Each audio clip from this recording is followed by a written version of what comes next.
Bem, pessoal, dando continuidade à nossa aula, eu falei um pouquinho da análise gravimétrica, não é isso? Mas não expliquei o que seria a gravimetria para vocês. Então, a análise gravimétrica nada mais é do que um tipo de técnica laboratorial que ela é utilizada para determinar a massa ou a concentração de uma substância, tá certo? Então, a substância química que estamos tentando quantificar é chamada também de analito. Então, lá no exemplo anterior, eu mostrei para vocês um fluxograma, né, onde eu adicionei aqui o sulfato de cobre pentaidratado em um cadinho, esse cadinho de platina, né? Esse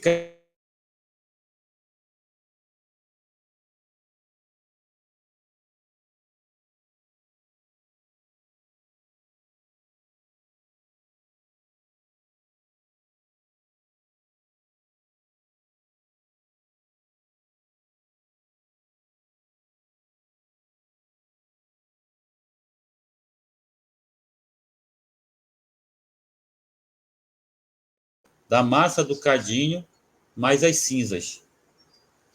Não foi isso que eu fiz? Então, peguei a massa do cadinho com a amostra, antes de ir para a mufla, e depois eu subtraí dessa massa do cadinho mais as cinzas que restaram após o aquecimento, né? E aí, nós identificamos que este material, por exemplo, ele foi aquecido, mas antes de ser aquecido, ele precisou de alguns cuidados, né? E aí foi que eu comentei com vocês sobre os possíveis erros que poderiam ser detectados ali, né? E esses cuidados que temos que ter com a finalidade de ter, ao final nosso resultado final, valores precisos e exatos, próximo, melhor dizendo, próximo da precisão e próximo da exatidão, certo? Lá na frente nós vamos ver que vocês não vão encontrar valores totalmente exatos, tá certo? E sim valores próximos da exatidão e próximos da precisão, tá? Então, os erros, a soma desses erros, tá? Aqui eu coloquei para vocês alguns erros detectados e que eu comentei com vocês anteriormente, que se forem somados esses erros, ao final, ele vai refletir na minha precisão, na minha exatidão, tá certo? Bem, mas eu falei um pouquinho da precisão e exatidão e não comentei com vocês o que é a precisão e exatidão. Vamos lá. Na prática, como saber se a sua análise está correta? Como podemos identificar o erro? Então, foi o que eu comentei com vocês, né? Nós estamos fazendo uma análise, essa análise está passando por um procedimento, né, que utilizou uma metodologia adequada, e essa metodologia, se ela tiver algumas falhas na condução desse procedimento, nós vamos ter alguns erros. E aqui vem a pergunta, como podemos identificar o erro, né? Então, aqui nós vamos comentar um pouquinho sobre esses erros. Para identificarmos um erro, é necessário compararmos um parâmetro conhecido, chamado de real, com um parâmetro que estamos investigando, chamado de observado.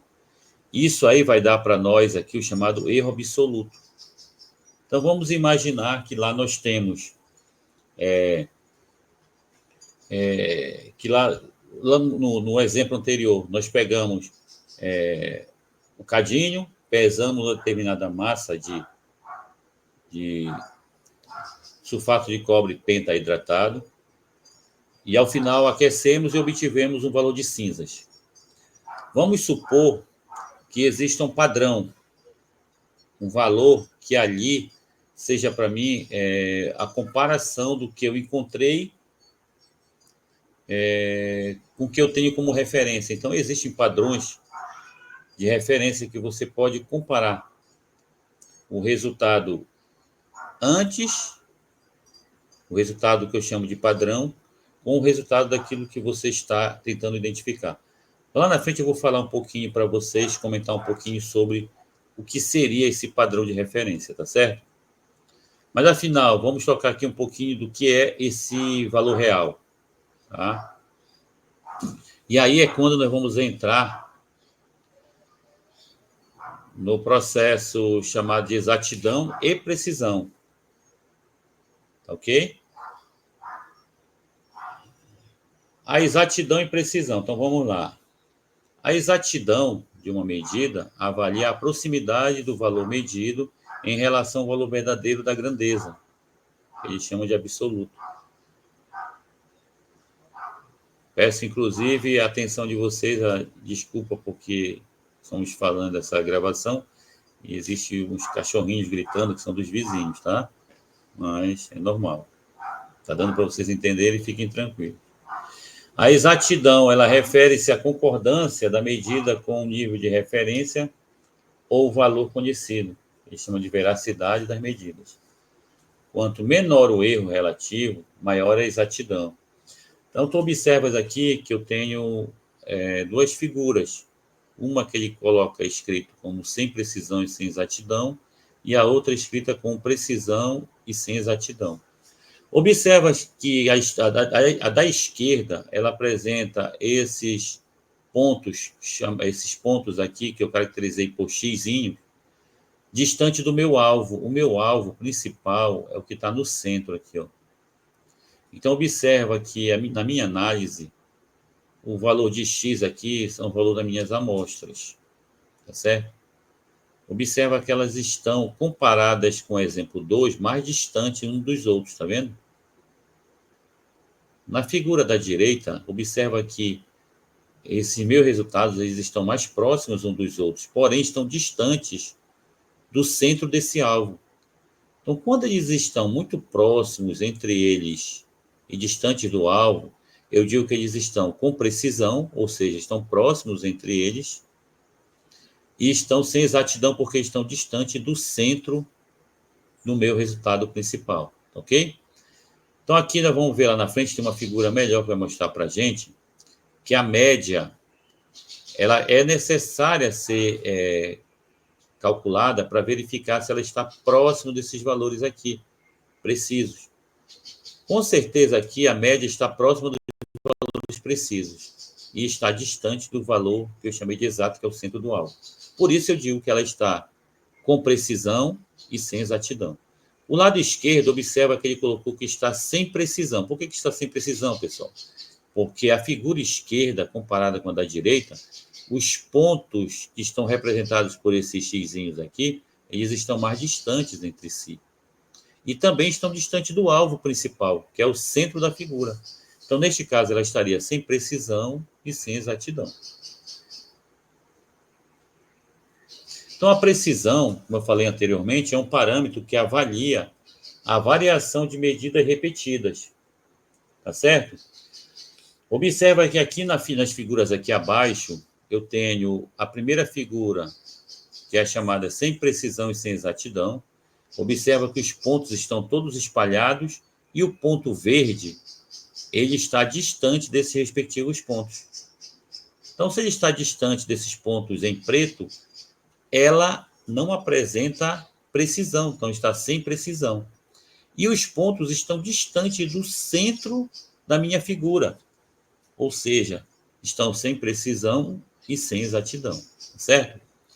A figura número 2, observa que eu tenho os pontos, a figura número 2, voltando aqui aparece com o nome precisão e sem exatidão, ela apresenta os pontos em preto, todos próximos entre si, e o pontinho verde, que é a média desses pontos, coincide com a proximidade desses pontos. Então, eu digo que ele está com precisão, tá certo?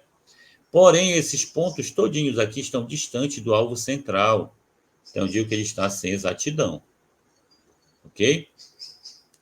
Na figura 3, eu tenho uma figura que mostra o nome sem precisão e com exatidão. Ou seja, sem precisão, porque os pontos pretos que estão aparecendo na figura estão distantes entre si. E o ponto verde, que é a média dos valores, cai exatamente no centro da minha amostra. Ou seja, ele está com exatidão, porém está sem precisão. E a última figura, ela mostra uma figura com precisão e com exatidão, ou seja, os pontos em preto estão todos próximos entre si e coincide com a média desses valores, que é o ponto verde.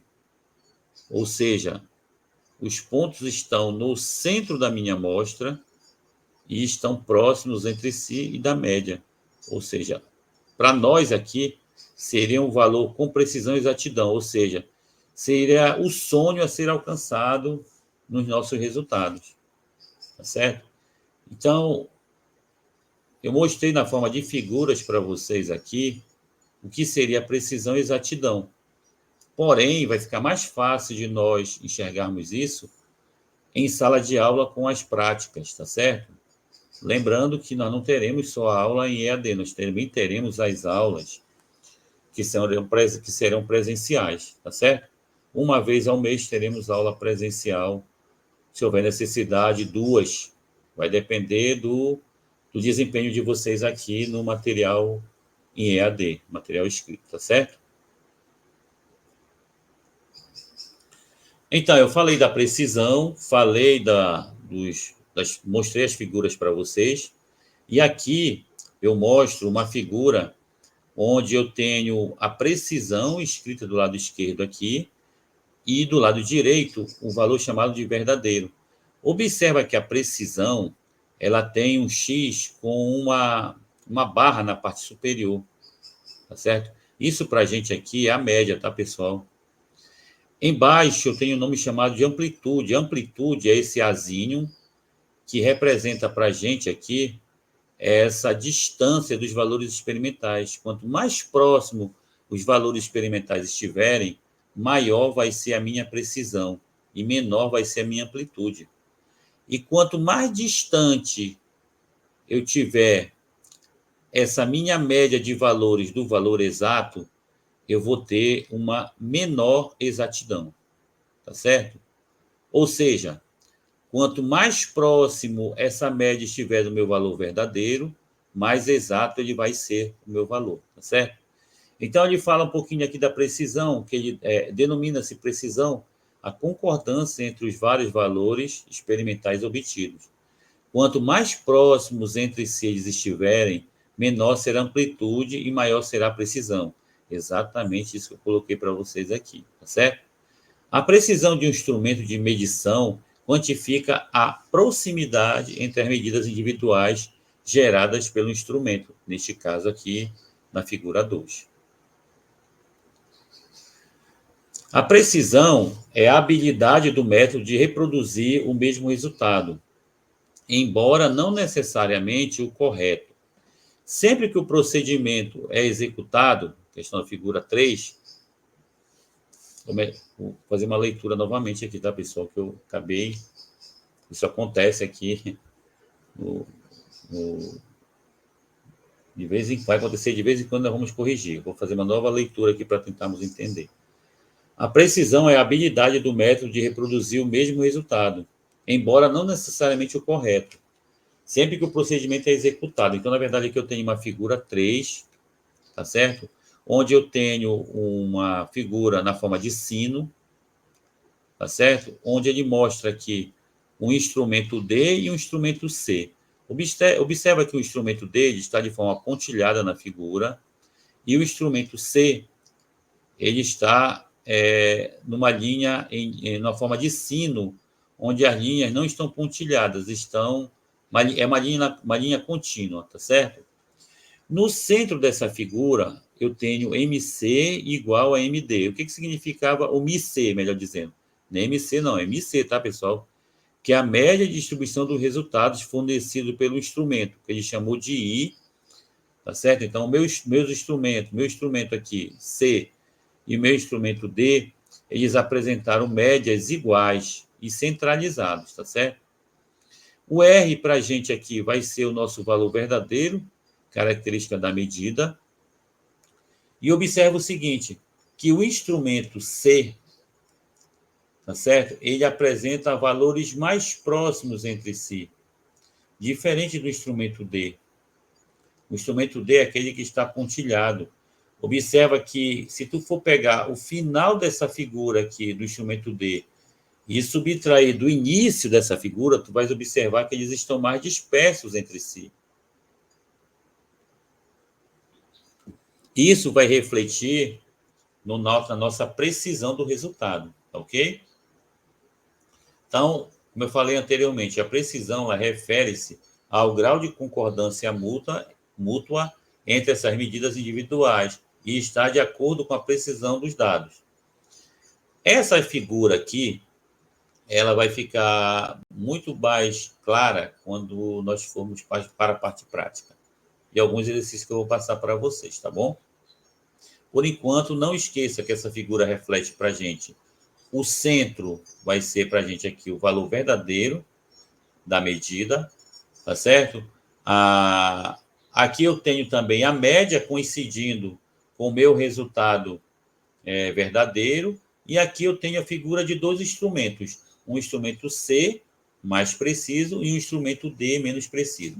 Gravem essas informações que depois eu vou voltar com alguns exemplos referentes a essa figura.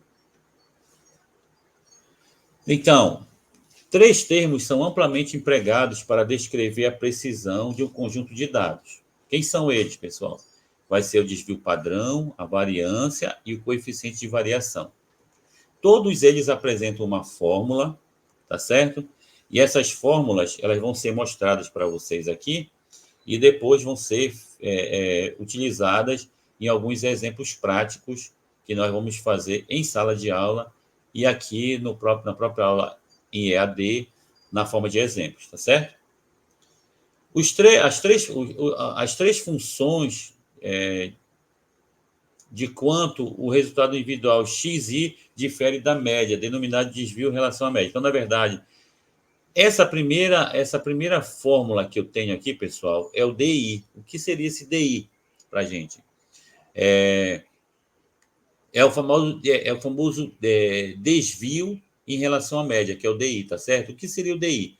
Seria o valor individual da minha amostra menos a média dos meus valores, tá certo? Isso tudo em resultados na forma de módulo, tá certo? O que seria a média, pessoal? A média, para a gente, ela é representada por esse X com uma barra na parte superior. Seria para a gente aqui a soma de todos os resultados dividido por N. Então, vamos supor que, na minha análise gravimétrica, que eu coloquei no exemplo anterior, eu tenha feito ali 5 análises, tá certo? Vamos supor que eu tenha feito lá 5 pesagens de sulfato de cobre e tenha obtido 5 resultados daquela minha análise. Se eu somar os 5 resultados que eu obtive lá, que eu pesei, que eu anotei, né? E dividir por 5, que foi o número de amostras que eu executei, eu vou ter a média desses meus valores, tá certo? Com isso, é importante enfatizar que esse meu desvio absoluto, ela vai ser a subtração de cada valor menos o valor da minha média, tá certo? A maior ou menor precisão de uma medida em relação às outras é avaliada pelo desvio absoluto dessa medida. E quanto menor o desvio, mais preciso é o meu resultado. Como eu falei para vocês, nós vamos ver isso aí nos próximos slides, tá certo? Agora, nós vamos falar um pouquinho de desvio médio de uma série de medidas, né? O que seria para a gente, pessoal, esse desvio médio, né? Nada mais é do que a média aritmética dos desvios absolutos das N medidas obtidas como resultado das medições. Falando assim, apenas mostrando uma fórmula, fica complicado, fica até complexo de vocês entenderem, tá certo? Mas o que é importante lembrar aqui é que todas as vezes que eu tiver uma análise, tá certo? Eu tenho que calcular a média desses meus valores, que é a soma desses valores dividido pelo número de amostras que eu executei. Essa vai ser a média. E depois, se eu quiser saber o meu desvio médio, o que seria esse desvio médio para a gente, pessoal? Desvio médio seria o valor de cada amostra Vamos supor que lá, voltando aqui para o exemplo novamente lá da gravimetria, vamos supor que lá na gravimetria eu encontrei um valor 5, um valor 6, um valor 7, um valor 8 e um valor 9 como resultado da minha amostra. Tá certo? O que seria esse meu desvio médio? Pessoal, eu tenho 5 valores: 5, 6, 7, 8 e 9. O que eu preciso fazer aqui, pessoal? Primeiramente, calcular a média. Se eu somar 5 valores e dividir por 5, a minha média aqui eu vou ter um valor X. Tá certo? Esse valor X seria, para mim, a soma desses 5 valores aqui, que neste caso aqui, esses 5 valores seria a soma do valor 5 com o valor 6, mais valor 7, mais valor 8, mais valor 9, que daria 35, dividido por 5, que neste caso aqui eu iria obter como resultado final o valor 7. Esse seria o valor da minha média. E o que seria então, professor, o desvio médio? Pessoal, eu tinha 5 valores encontrados na minha análise, o valor 5, o valor 6, 7, 8 e 9.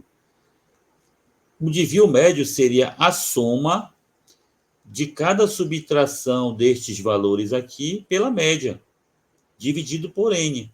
Então, vamos lá, seria o valor 5 menos o valor 7 em módulo, somado. Qual é o segundo valor que eu obtive, pessoal? Não foi 6? Então, 6 menos 7 em módulo, somado com o terceiro valor, 7 menos 7 em módulo, somado com o quarto valor. Qual seria o quarto valor, pessoal? 8 mais 7, ou melhor dizendo, 8 menos 7 em módulo, mais o último valor que foi 9. 9 menos o valor médio, tá certo? Que seria 7 em módulo. Essa soma desses valores aí dividido por n vai me dar o meu desvio médio, tá certo? Então, a maior ou menor precisão de um conjunto de medidas em relação a outros conjuntos é avaliado pelo menor ou valor do desvio médio. Pode, assim, afirmar-se que um conjunto de medidas é mais ou menos preciso que o outro, tá certo? Então, na verdade, para saber se meu resultado ele é preciso ou não, eu preciso encontrar isso através de cálculos, tá certo? E esses cálculos, para encontrar precisão, eu vou precisar encontrar o desvio médio, né? A média dos meus valores. Depois, como eu falei para vocês, eu posso usar também o desvio padrão para chegar a uma conclusão dos meus resultados. Tá ok? Então, tirando as dúvidas em relação à questão do desvio médio, o desvio médio e o desvio padrão, eles serão utilizados para encontrar se os meus resultados finais serão mais ou menos precisos. Tá certo, pessoal?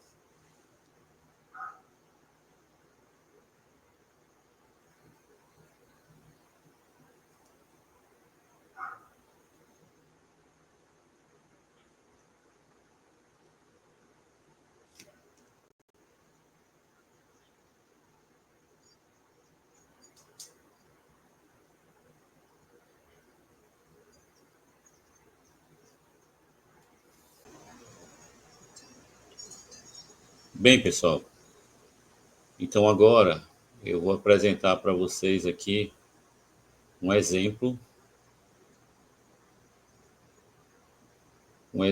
sobre a parte de precisão, né? Esse assunto que eu acabei de finalizar com vocês. Observe que aqui no exemplo ele fala o seguinte: na determinação experimental da concentração de uma solução, um operador A efetuou várias medições de volume de uma amostra líquida com um equipamento cuja tolerância era de mais ou menos 0,03 ml. Pessoal, essa tolerância 0,03 ml é a precisão da minha balança, tá certo? Lembra que eu comentei com vocês nas aulas anteriores que o meu resultado final ele não seria mais um valor único. ele seria o valor real, né, o valor encontrado lá, mais ou menos, né, o valor 1 mais o valor 2. Vocês lembram disso? Lá na aula anterior, comentei com vocês. Então, o valor 1 é o valor que eu coloco como o valor encontrado, e o valor 2 é o valor que é, na verdade, o mais ou menos. Certo? Esse mais ou menos corresponde para a gente ao erro. Isso aqui eu vou ver com vocês mais um pouquinho lá na frente, tá bom? Então, aqui observa que eu tenho um ensaio do operador A. O operador A, ele mediu um volume de determinada substância e obteve 3 valores. Ó. No primeiro ensaio, ele obteve um volume de 8,45. No segundo ensaio, um valor de 8,41. E no terceiro ensaio, um valor de 8,44. Imagina que estes valores aí, que você identificou aqui, seja, por exemplo, de uma medida de volume de água, por exemplo, em uma pipeta, tá certo? Ou então em uma proveta, ok? Esses são os volumes que você mediu lá na proveta. 3 amostras do meu analito, que é da minha amostra, tá certo? E 3 volumes encontrados. O que é que eu tenho que fazer primeiro, pessoal? A primeira coisa que eu tenho que fazer é calcular a média desses valores.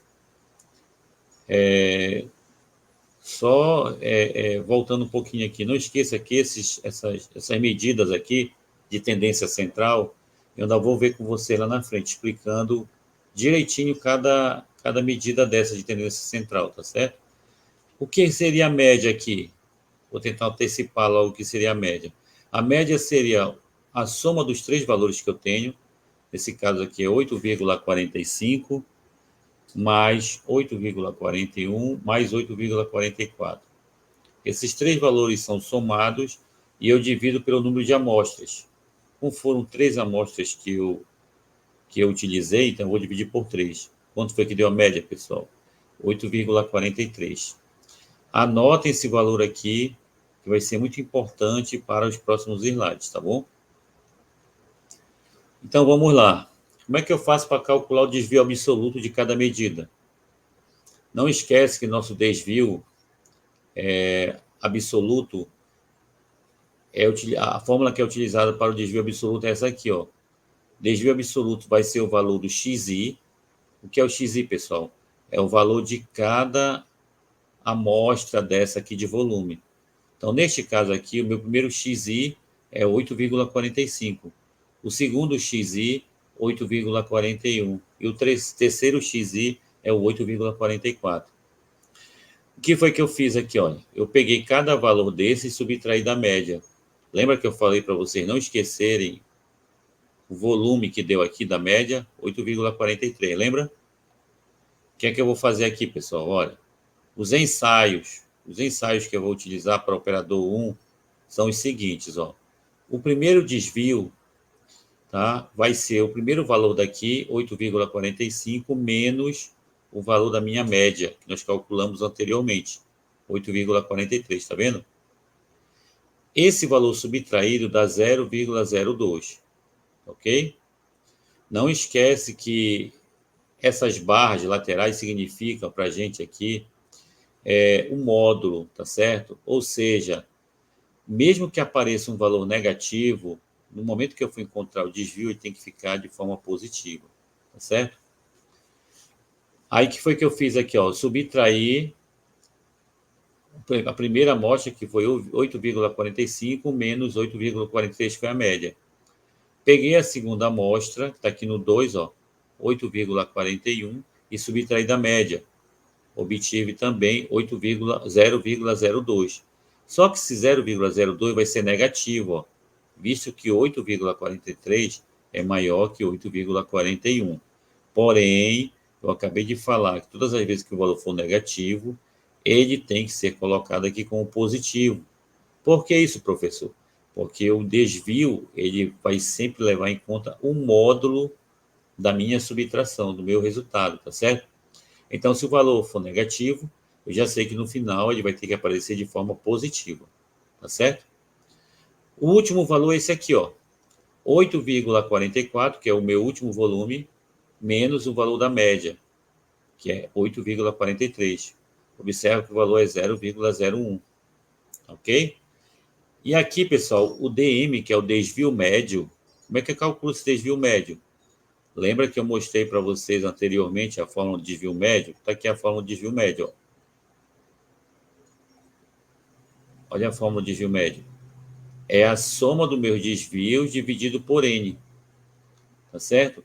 Então, observa que aqui nós temos 3 valores de desvio: 0,02, 0,02 e 0,01. Se eu somar esses 3 valores aqui, vai dar 0,05, dividido pelo número de amostras. Quanto é o número de amostras aqui, pessoal? São 3, né? Então, 0,05 dividido por 3, por arredondamento, vai ser um valor aproximadamente 0,02. Falando em arredondamento, não esqueça que eu vou ver com vocês também, lá na frente, essa parte de arredondamentos, tá bom? Números significativos e arredondamento de números, de casas decimais, tá certo? Comparando os desvios absolutos do resultado de cada ensaio, pode-se concluir que o ensaio 3 é mais preciso que o ensaio 1 e 2. Por que o 3, pessoal, meu terceiro ensaio é o mais preciso? Ele é o mais preciso porque ele apresenta o menor desvio absoluto.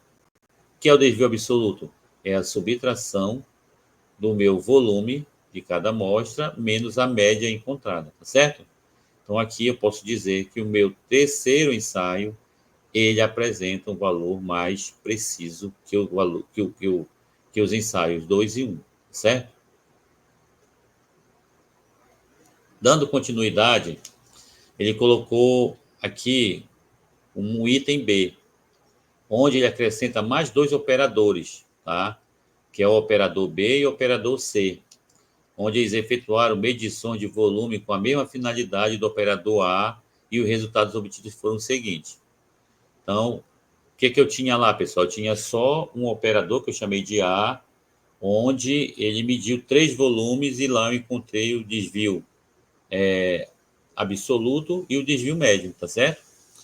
Aqui, ele estabeleceu mais 2 operadores, onde esses 2 operadores obtiveram volumes diferentes, tá certo? Em 3 amostragens. O que foi que ele fez aqui? Olha, o operador A, eu já tinha o resultado anterior que nós calculamos, tá certo? Que foram esses aqui, ó. Ok? E aí, da mesma forma que ele fez os cálculos para o operador A, ele fez para o operador B e C. Ok? Igualzinho os cálculos. Observa que aqui eu tenho um volume de 8,43, 8,40 e 8,41 para o operador B. Calculei a média, que deu 8,41. E o desvio, como é que eu faço para calcular o desvio para o operador B, pessoal? Eu pego cada volume desse aqui, da primeira amostra, subtrai da média. Da segunda amostra, subtrai da média. Da terceira amostra, subtrai da média, tá certo? E aí eu vou obtendo esses valores aqui, ó. Tá ok? Observa que o desvio médio é a soma de cada desvio desse, nesse caso aqui é 0,02, mais 0,01, mais 0,00, dividido pelo número de amostras, que é quanto, pessoal? 3, né? Então, se eu pegar esses 3 valores somados, que dá 0,02 mais 0,01 mais 0,00, vai ser 0,03. Dividido por 3, quanto é que eu vou encontrar aqui, pessoal? O valor que eu vou encontrar aqui vai ser igual a 0,01. Tá aqui o desvio médio, tá certo? O terceiro operador, que eu chamei de operador C, ele obteve 3 volumes aqui diferentes: 8,50, 8,48 e 8,40. Se eu somar esses 3 valores e dividir por 3, desculpa, eu vou encontrar um valor médio. Desculpa, pessoal. Que valor médio foi esse? 8,46, tá ok?